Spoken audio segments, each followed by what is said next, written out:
You know why you clicked on this video. Were these scenes scripted? Is this narrative constructed through clever editing? Is Spenny actually drunk?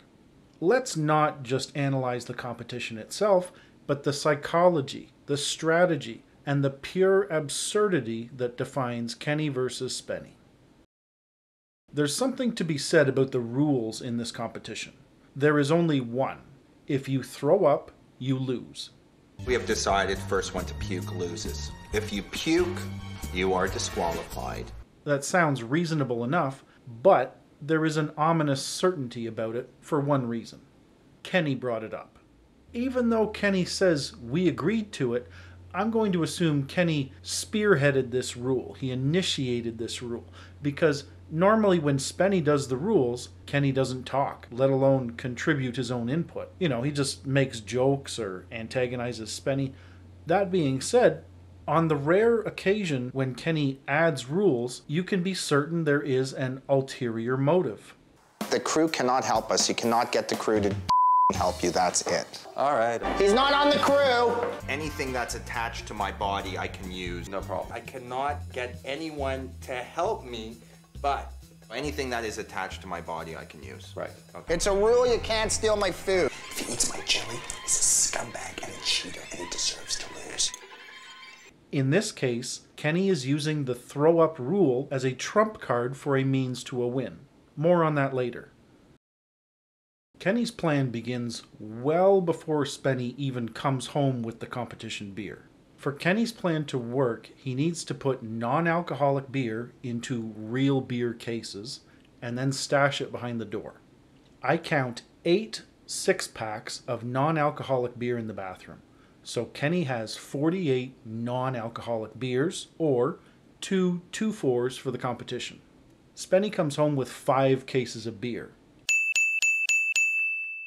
even though they claim he just brought back 6.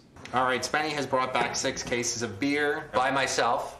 Kenny has said in a commentary somewhere that he thought it would be funnier to make Spenny go get it on foot instead of using one of the vans. I'm guessing they drove back and picked up one more case to make it a total of 6. But you know me, where did the 6th case of beer come from? More surprisingly though, and representing the change in the neighborhood over time, the store where you buy beer in Ontario is in fact called the beer store.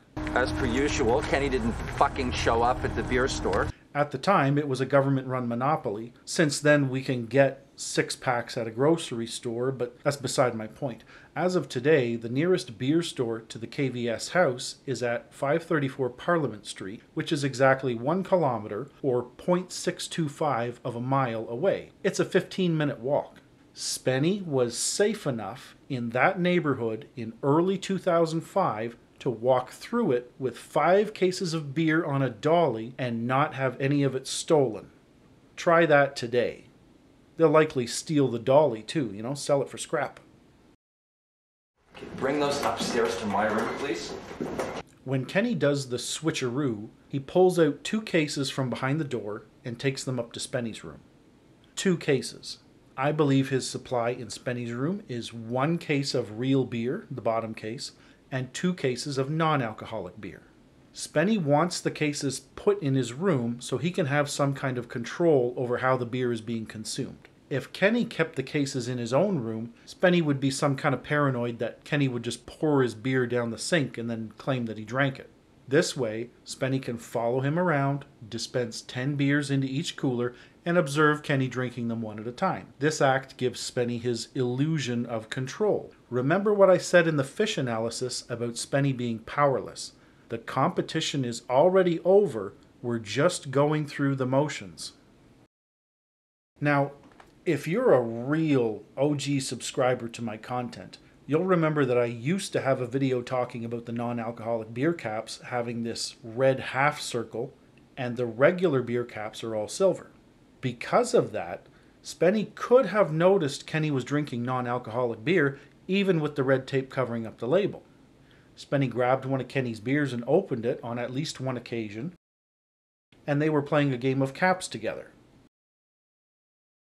That red just pops right out at you. So why didn't he notice the color difference? Because Spenny is colorblind. He mentions it here in Woods. I don't know. I don't think so. I'm colorblind. It's hard for me to see. But he discusses it in much more detail in this article that he wrote for the Kingston Whig-Standard. It's written in a really pretentious tone, but the main takeaway is that he has trouble differentiating greens and yellows. So by Spenny's description in the article, he likely has deuteranopia colorblindness, which means this is what the bottle caps look like to us, and this is what they look like to him. They aren't exactly eye-catching from a distance. Now, there are some compounding factors to this. The couch is red, the lamps are red, the cooler is red, Kenny's bottles are marked with red tape. Spenny is exposed to a lot of red in this house. And similar to going noseblind, I think that a visual stimulant becomes less detectable following prolonged or constant exposure. Meaning even if he saw it, he didn't necessarily correlate it to being different from his own bottle caps. Furthermore, he'd been drinking, so I don't have a problem with it. I don't think he was in on the fact that Kenny was drinking non-alcoholic beer. I don't think he noticed the caps were different. Now we're going to move into talking about the main controversy within this episode, which on its own contains two parts. Why do the number of beer bottles on the table change without explanation? And why does it go from day to night in an instant? Let's talk about the bottles first. During his reaction, Spenny makes his way across the living room. We can see 5 bottles on the table. Spenny makes his way through the conservatory to confront Kenny, and we can still see 5 bottles on the table. I know the frame is blurry, but I went back and forth through the frames, and there are 5 bottles on the table. Everything is consistent and continuous so far. But then it cuts to Spenny smacking the bar top. We only see 3 bottles on the table. A moment ago, as Spenny rounds the living room threshold, we can see that the floor is clean. And again here, when he exits the conservatory, we can see the floor is clean. As the shot changes from 5 bottles to 3 bottles, we can see some debris has been added to the floor. So what's going on here? How did 2 bottles mysteriously disappear? Well, something happened. It was edited out. Maybe Spenny smacked 2 bottles off the table, and they're now the debris on the floor. However, upon closer examination, I can say that only 1 of these 5 bottles didn't actually move. This one. So at some point, these 4 bottles were moved. 2 of them are likely what the debris on the floor is, and 2 of them ended up in new positions on the table. So what does this tell us? Spenny likely did a slap shot, 4 bottles went flying, 2 of them broke, and 2 of them didn't break. You might say that's ridiculous. If Spenny hit them with a slap shot, then all the bottles would have broken. No.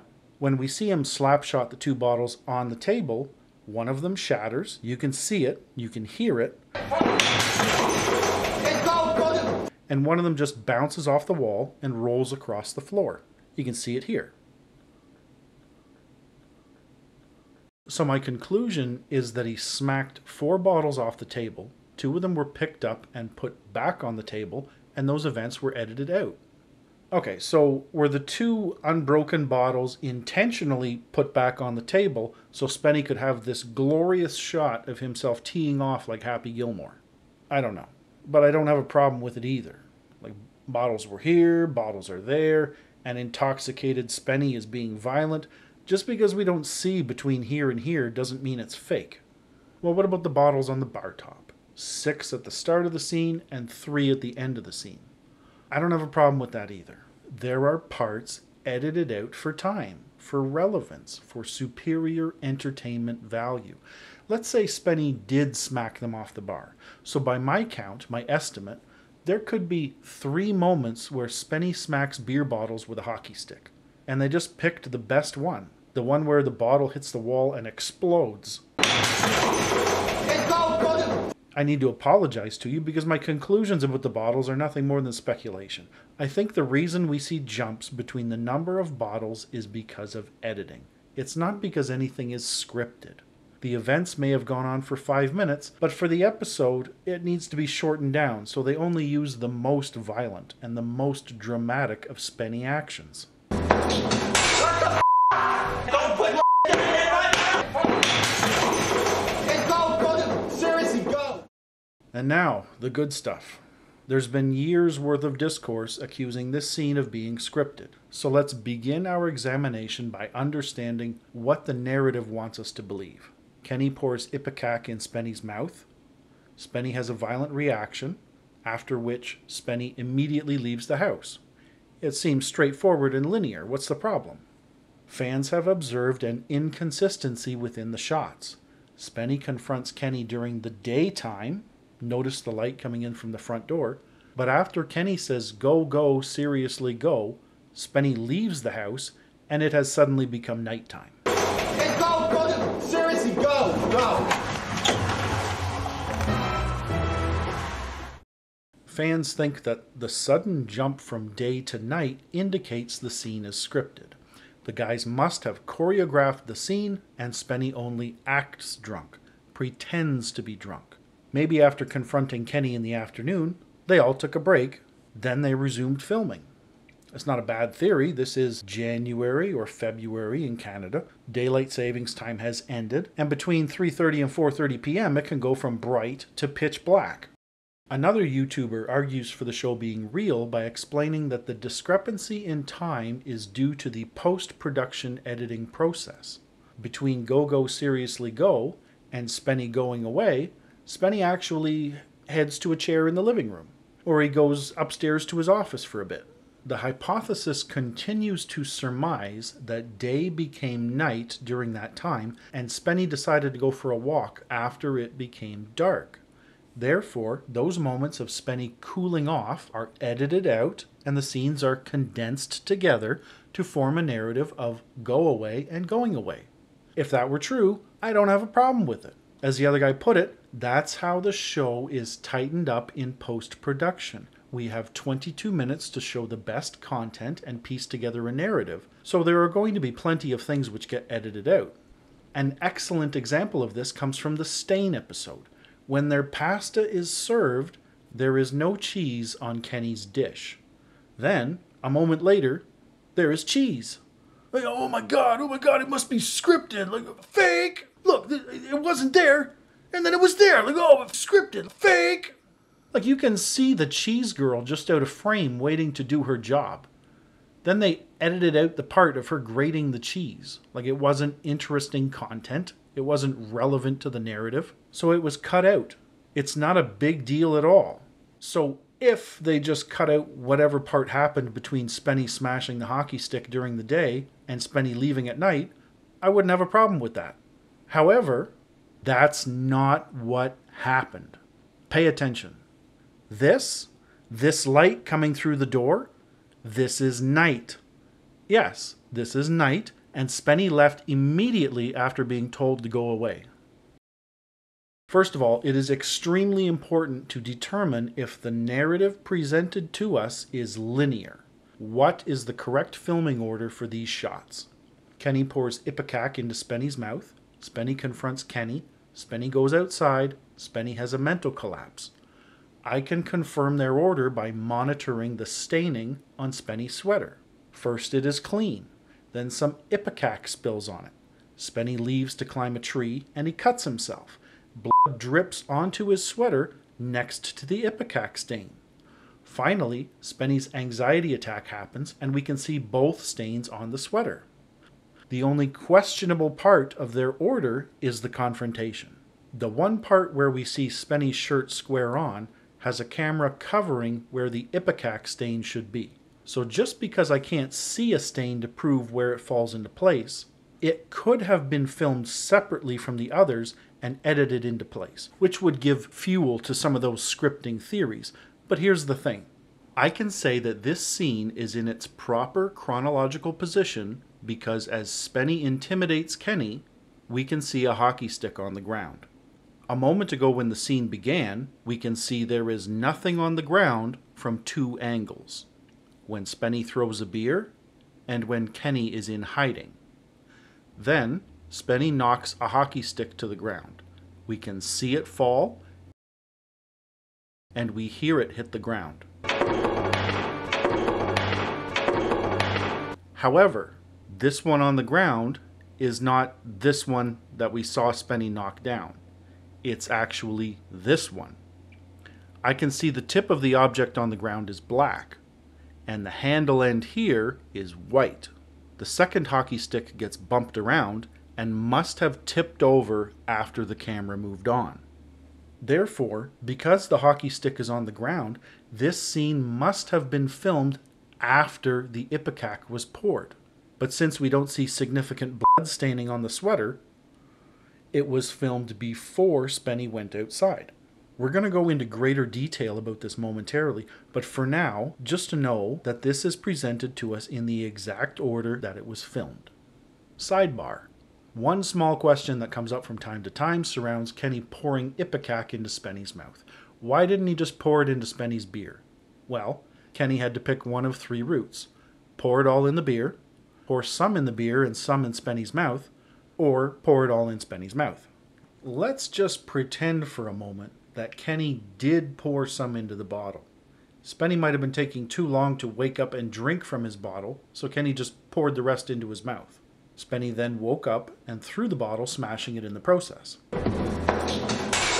If it contained ipecac, we'll never know. Like, if you want a better answer than that, why did you choose to pour the ipecac directly into Spenny's mouth? Double sidebar. I need to acknowledge and correct a mistake that I made in the previous video. It is not correct to call Spenny left-handed. He throws left-handed, he boxes left-handed, and he eats left-handed, but he arm wrestles right-handed. He writes right-handed, and he wanks right-handed. Therefore, I was wrong to call him left-handed. So what does that make him? Ambidextrous? Right-handed with left-handed tendencies?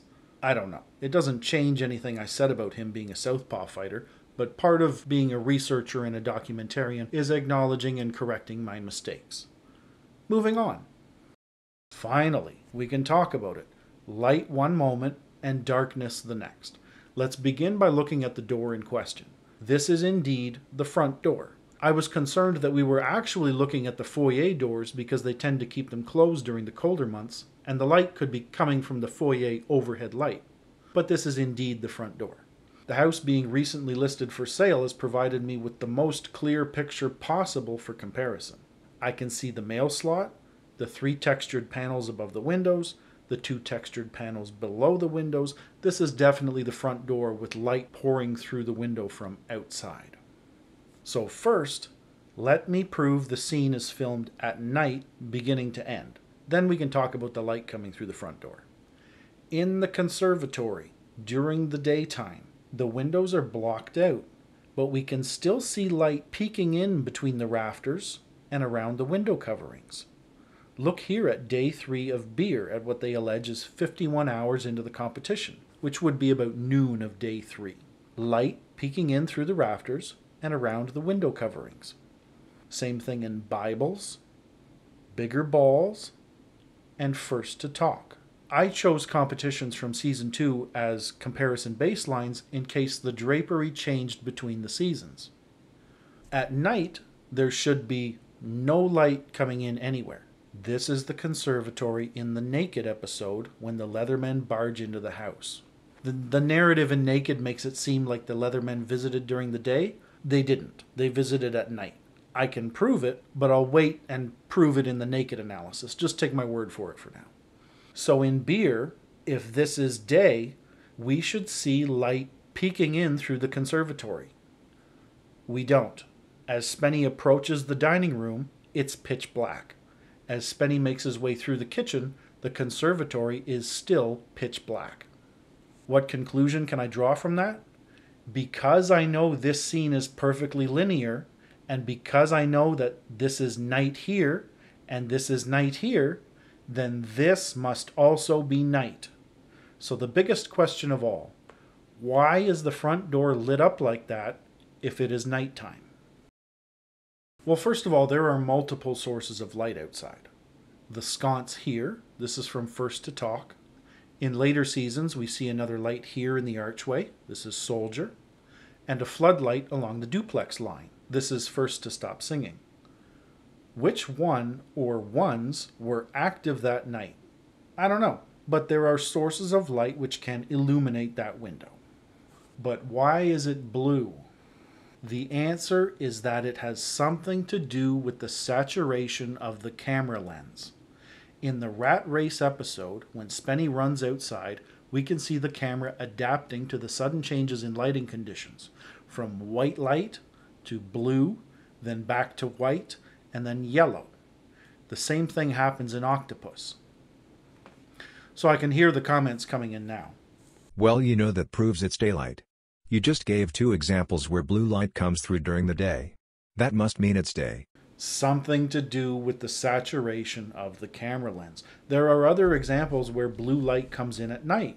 This is Soldier, where Spenny gets up in the middle of the night and the door is blue. This is First to Be Mean, where Mr. Squawks won't let Spenny sleep and the door is blue. Those are night scenes with blue light coming through the door. So now they're going to say to me, well, those must have been filmed during the day then. See, you're coming up with all kinds of examples of the show being fake. Okay, all right, fair enough. Let's put everything together here. Imagine the scene is fake. Imagine they spliced footage shot during the day with footage shot during the night. The ipecac was poured at night, without a doubt. He gets up and we see darkness where we should see light if it were day. I will say that leaving the house was night because we can plainly see that it's night. And I'll say that this was shot during the day because we see the light coming through the door.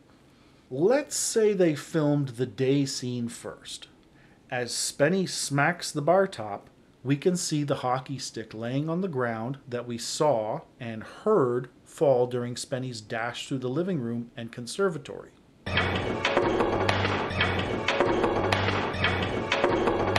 Which was a night scene. So if the day scene was shot before the night scene, they would have had to know to lay that hockey stick down so the confrontation would be congruent with a scene that had not yet been shot. Therefore, because it would be impossible to know to lay that hockey stick down if the confrontation was shot before the triggering event, this entire sequence must be linear.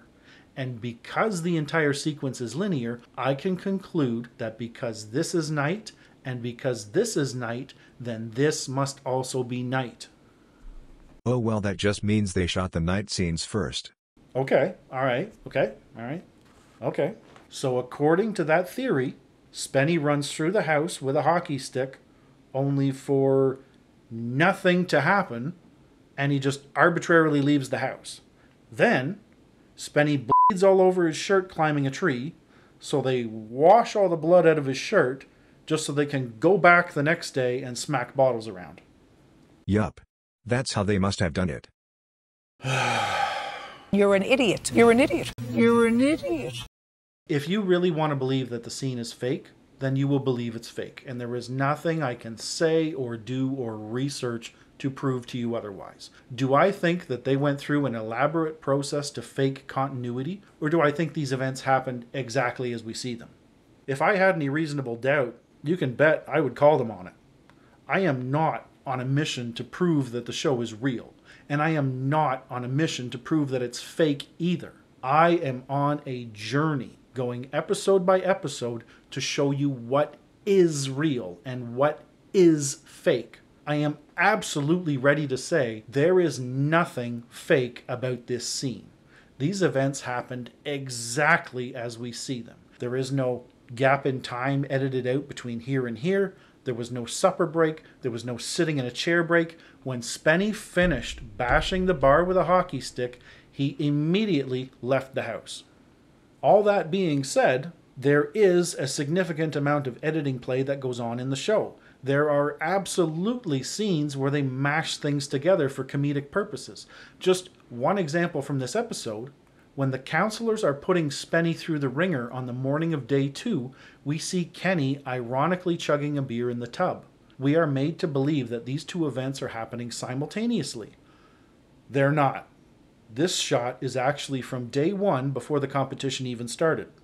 First of all, there are beer cases in the bathroom with him. We can see that on day 1, after preparing his cheat, he cleaned out all the evidence from the bathroom. So if we're seeing cases in the bathroom on what is alleged to be the morning of day 2, This must have been filmed while he was preparing his cheat. He wouldn't have put those boxes back in the bathroom for any reason. It would have been too easy for Spenny to catch him. Second of all, it must have been before the competition began because he didn't tape the bottle. When Kenny was preparing his cheat, he put red tape on the non-alcoholic beers. So you might say, oh, the tape must have been on, the part of the bottle that's out of the shot. No. In every possible shot of Kenny's empties, the beer label is completely covered by the red tape. There is not one example of a Kenny bottle with even a little bit of the label peeking out from behind the tape. Why is this, you may ask? Because the non-alcoholic beers are actually not in identical bottles as the regular beers. Going by this shot of Spenny's beers, this is what Spenny's labels looked like. They had a nice red ring around the label. And this is a shot of one of the 6-pack cases of Kenny's non-alcoholic beer. It has a black ring around the label. So he made sure the tape covered the entire label. So much so that many of his beers used 2 pieces of tape to cover the label. This is the best shot of it. There are others, but it's like one image superimposed over another, so it's not a great shot, but there you go. Also, for those of you that are curious, this is a non-alcoholic beer. It has the black ring. I thought he might have drank one of the alcoholic beers since he had 48 of them, but he didn't. So if the bottle isn't taped and there are cases in the room, then this is a shot from day one that they spliced in for the sake of visual comedy. Editing play happens in the show. This is one example. This is not another example. There's also a deleted scene from this episode where Spenny smashes the framed poster of Gordy from Kenny's short film, It Don't Cost Nothing to Say Good Morning.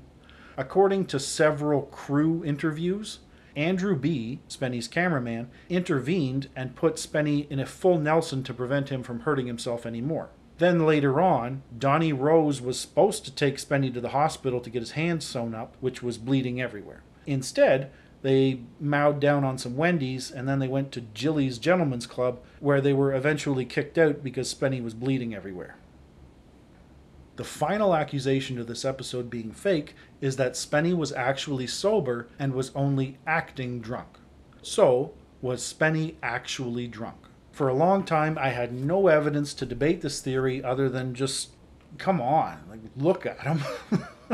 I've heard stories on social media about Spenny being drunk and belligerent at live shows, but had not seen footage of the events. I've only heard Kenny describe Spenny's decline and regret about such events. Yeah, in Cornwall, he got so drunk that he kicked a fan. And he came to my room 7 a.m. the next day. I'm sorry, I'm so sorry. Because he knows, I don't have to do this. I had nothing to act as a baseline to compare Spenny's behavior to until recently. Spenny appeared on the Time Well Wasted podcast. 3 guys try to make a podcast based on talking, drinking, and performing silly stunts. When Spenny begins, he is relatively sober, but over the course of the show, he finishes a bottle of Glenfiddich. He continuously criticizes the main host. Because he's crazy, but he's totally addicted to the script. We have to finish Urban Dictionary, or the world's gonna end. There's no money in it. We're gonna. Oh, now he's being a martyr. Now he's being a martyr. I ain't leaving here till this bottle's done. We go another segment. A break I don't like the shtick. Kenny You're versus trapped Spenny. in some kind of AM radio thing. You don't have to be. He badgers the guy trying to keep everything on track. What do you want to talk about? What do you want to talk about? What do you want to talk about? Let's talk politics. What do you want to talk about? You tell me. What do you want to talk about? What do you want to talk about, man? I don't want to talk about anything. YouTube well, thing. Spenny, I'm not going to lie, man. It seems like everything we talk about, you're not happy with. So what do you want to talk about? Okay, what do you want to talk about? And the third guy is mostly just a prop. This guy is at it to lunch. The host eventually gets sick of giving Spenny chances, and he just leans right into antagonizing him. Who else is talking with Spenny right now other than Time Well Wasted? Spenny, man. Let's go. As Spenny continues to escalate his responses, they end the show by walking off the set. Spenny, wrong. Oh, we got a Donald Trump wrong here. Hold on. I was just trying that. That sucks. Yeah. Based on that podcast, which I'll link in the description for you, I have no problem concluding that this Spenny was drunk in the competition.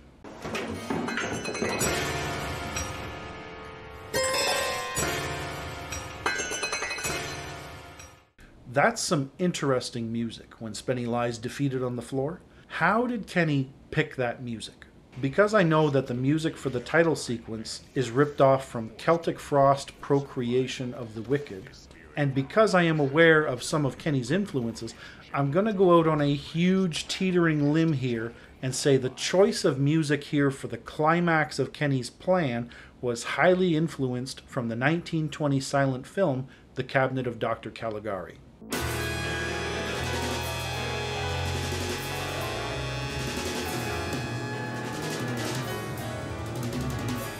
It's about a sleepwalker being controlled by his master, which sounds a lot like this competition. Kenny rouses Spenny at his will. He controls Spenny's drinking. Spenny is a pawn in Kenny's game. Because it is probably the most famous example of post-World War I expressionism, I think Kenny would have either checked it out from the library while he had his school-supplied projector, or it would have been something he studied at film school. The thing about silent films, though, is they lose their original score over time. If you watch this film on YouTube, and I highly recommend you do, there are 4 or 5 different uploads of the film, each with their own unique score. The huge limb I'm on is guessing that the one I showed you, and linked in the comments, is the version that Kenny chose to emulate. Most of you know me well enough by now to know that I like the mysteries that are presented within this community because I enjoy the challenge of solving them. During a live stream event, a fan asked this question, which left both guys perplexed. What did the joke mean that Spenny's thing is flushed with his belly button? But what did the joke mean that Spenny's thing is flushed with his belly button? That I have no idea. He was referring to this clip from the beer commentary on the Season 2 DVD. Yeah, if Spenny's penis was 2 inches larger, it'd be flush with his belly button. And for that particular user, he means that Spenny's wiener is so small that it is an innie belly button, but it is so far in that it would have to move 2 inches outward towards the surface of the skin just to be flush with Spenny's belly button. So who won this competition? Well, since Kenny was actually the one to throw up, does that mean he lost this competition? That's how Spenny measures it in the DVD commentary. Well, let's talk about throwing up for a second here. The only reason for the throwing up rule to exist is so Kenny can guarantee a win even if he drinks less beer than Spenny. A proverbial trump card. Either Spenny drinks so much that he throws up on his own, or he drinks so much that he passes out and Kenny can throw up in his place. But this plan has even more depth to it. Seed planting with the intention of gaslighting. As Spenny eats breakfast on day 2, Kenny remarks to him, "You eat muesli every morning, don't you get sick of it?" That planted seed will allow Kenny to eat muesli and throw up beside Spenny.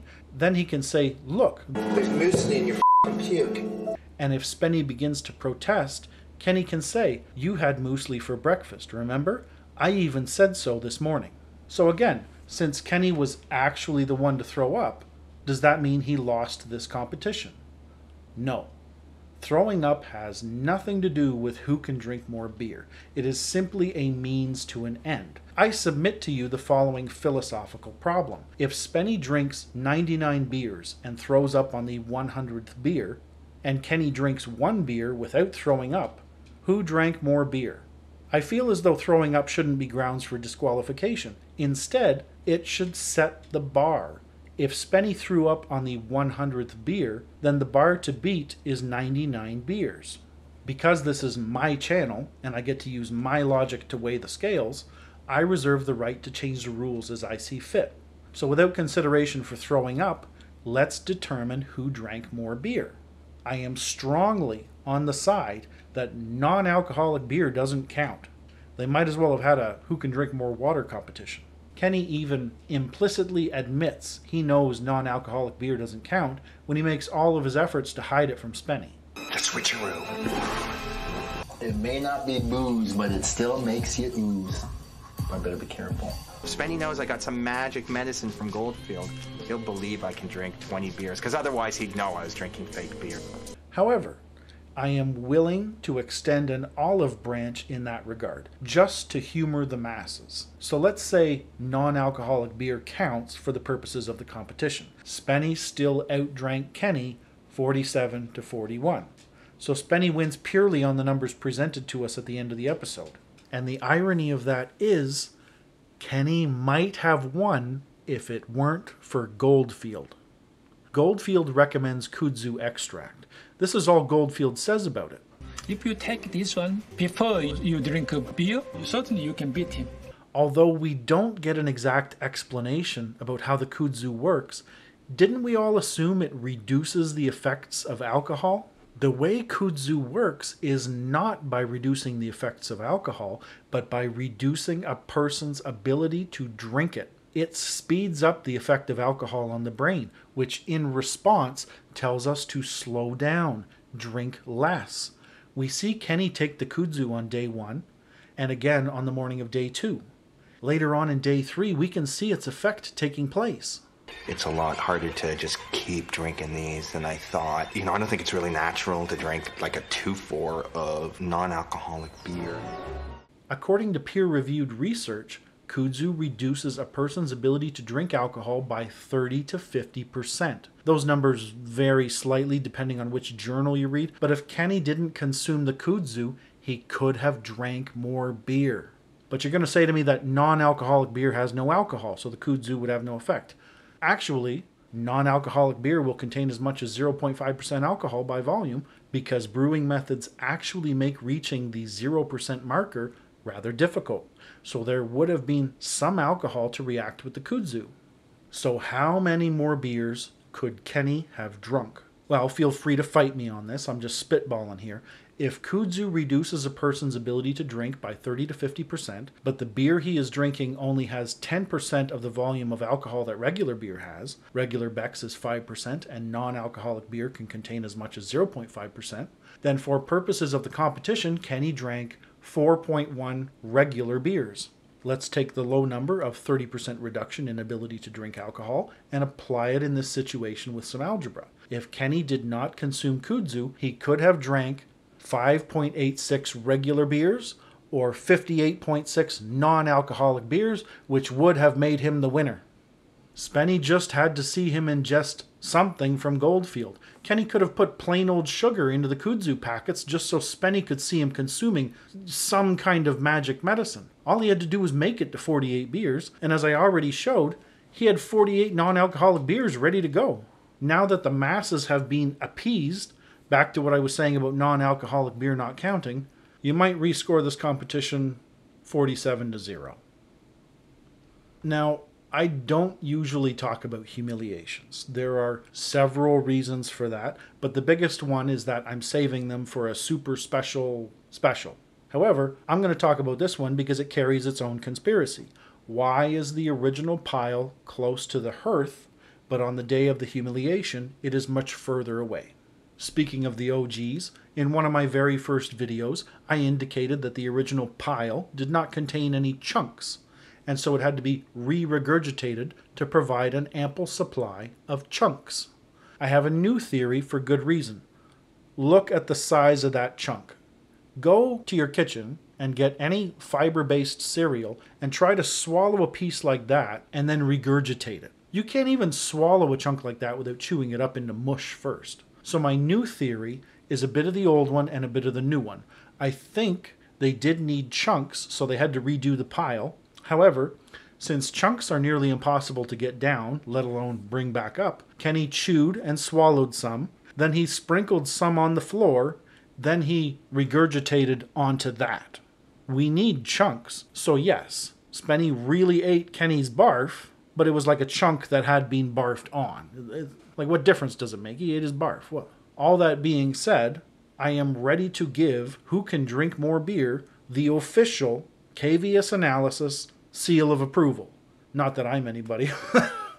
This episode is 100% real.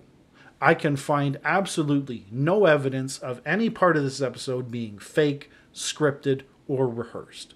Really drunk, really continuous, really real.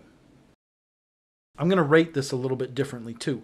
Because everyone's favorite shopkeeper made an appearance, it should come as no surprise that this episode gets a perfect 5 out of 5 Goldfields. The overall scheme of getting Spenny to either throw up or pass out is okay, but watching it play out through a series of escalating sub-schemes is a lot of fun. Psychological warfare through the magic medicine and the counselors, trying to get Spenny to drink more through various rigged and unrigged contests, Hail Mary tactics like a stinky sock in Spenny's face and pouring ipecac in Spenny's mouth. Great interactions, great reactions, solid entertainment value, great list of additional character involvement. 5 out of 5. The tenet for this episode is very simple. Goldfield. Goldfield is an integral part of what makes the show so captivating. All of his worldly experience culminates in front of the camera for us to see. Confucius, seal wieners, the juxtaposition of presenting oneself as a holistic healer, combined with saying and participating in such silly things with a tone of seriousness, is f***ing perfect for the show. It's such a wild ride when he makes an appearance. He's such a character. And now let's have a look at what the next video will be. Actually, I'm going to cut that out for a bit. I'm in school right now, so it takes me even more time to make videos. I'm just going to concentrate on the fan favorites for now, just to focus my time in a way to give the people what they want. Therefore, the next video will be a surprise. So what do you think? Do you think Spenny was sober the whole time? Do you believe me when I say the whole ipecac scene was filmed at night? Do you think non-alcoholic beer counts as beer in this competition? As always, thanks for watching. Like and subscribe to help the channel, and I'll see you on the next one.